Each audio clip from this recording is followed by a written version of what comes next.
Assalamualaikum warahmatullahi wabarakatuh. Balik lagi sama Abdullah baru. Apa kabar kalian semua? Semua kabarnya baik-baik saja, sehat-sehat saja, dan selalu diberikan perlindungan dari wabah yang sedang melanda dunia saat ini. Dan semoga Allah cepat mengangkat wabah ini. Amin ya Allah ya Rabbal alamin. Kembali lagi di segmen cerita horormu. Di video kali ini saya akan menceritakan pengalaman horor gua dan 12 teman gua sewaktu mendaki ke Gunung Kembang via Belembem. Pada saat itu gua dan juga rombongan gue sempat mengalami peneroran yang sangat luar biasa, mengerikan, mencekam pada saat naik ke Gunung Kembang dan juga saat turun. Kita semua berpencar. Itulah kejadian dimulai. Penasaran menceritakannya? Tonton video ini terus. Sebelum masuk ke cerita, jangan lupa kalian like dulu video ini, dan bagi yang belum klik tombol subscribe dan loncengnya, ayo klik dulu sekarang channel ini supaya kalian ketinggalan video-video horor gue selanjutnya. Oke lah, kita tanpa basa-basi, kita langsung masuk ke ceritanya.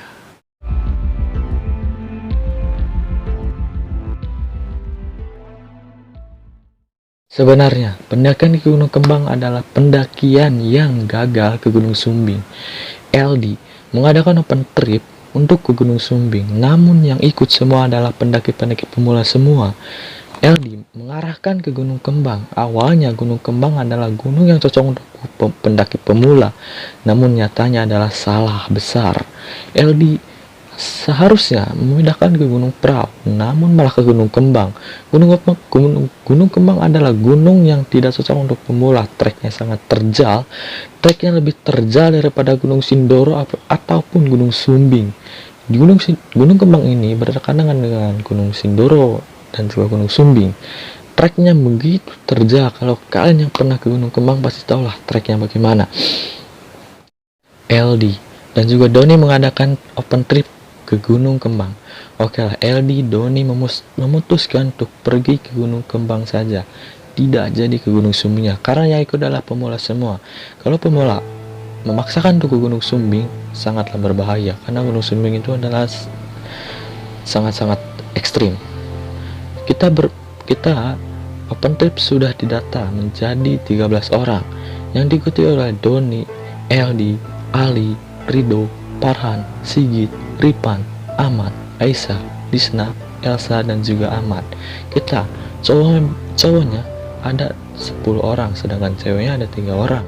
Kita menyewa beberapa bus dari kota N untuk pergi ke Gunung Kembang. Ongkosnya kiran, dan open trip itu dihargai dengan 350 per orang.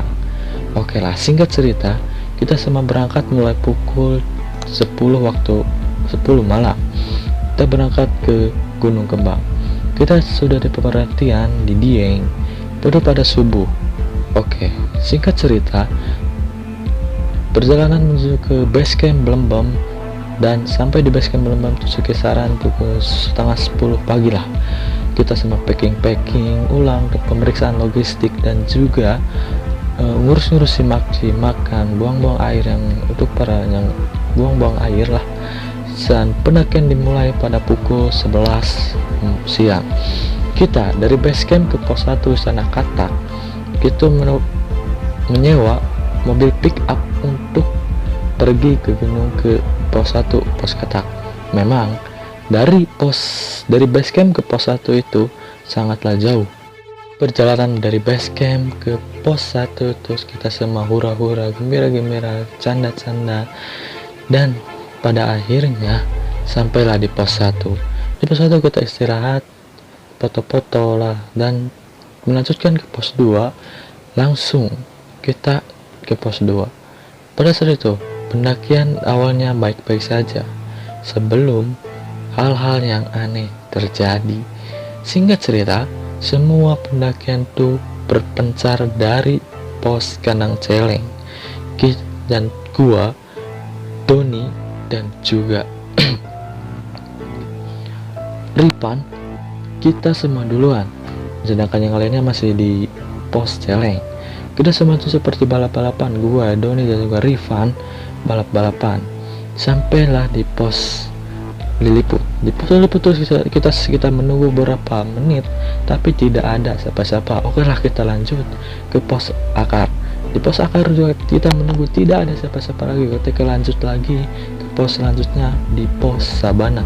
Oke, kita memutuskan, hujan pun turun. Kita memutuskan untuk pergi dulu ke puncak. Setelah di puncak kita bawa tenda. Setelah itu kita evakuasi teman-teman yang masih di bawah. Namun nyatanya setelah kita sampai di puncak, tuh pada di tanjakan mesra, badai mulai menerjang gua dan Doni dan juga Rifan. Gua khawatir di sana, angin kencang berhembus dan oke lah, kita semua sudah pakai jas pergi ke puncak. Di puncak tuh sangat hujan deras, dabai, angin menerjang. Kita semua membuat tenda itu kesulitan. 3 orang membuat tenda itu kesulitan. Akhirnya tenda berdiri, kita sama istirahat. Doni, kita makan-makan. Doni juga Rifan, kita makan-makan. Dan tadinya yang mau turun lagi ke bawah tidak jadi karena kita semua kedinginan. Keputusan gue dan juga Rifan turun menuju ke tanjakan mesra, dan di tanjakan mesra ada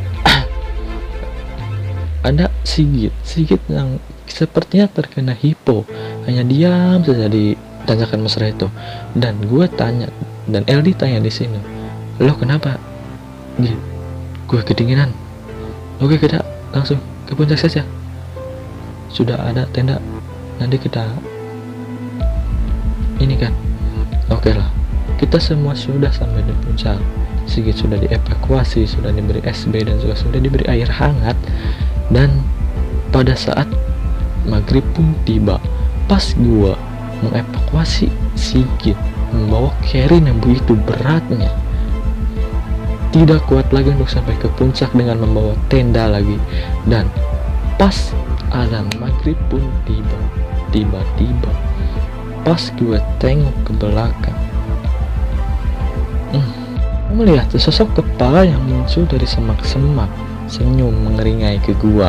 Sontak gua kaget pas baca doa istri gua, astagfirullah. Adan pun selesai. Pas adan selesai, pas gua ditanyakan mesra, tiba-tiba terdengar suara tolong. Apa yang akan terjadi selanjutnya? Tonton videonya di part selanjutnya. Jangan lupa kalian like dulu videonya, dan bagi yang klik kita subscribe dan loncengnya. Ayo klik sekarang channel ini supaya kalian ketinggalan part selanjutnya. Gua Abdel Pelalu, sampai jumpa di video-video gue selanjutnya.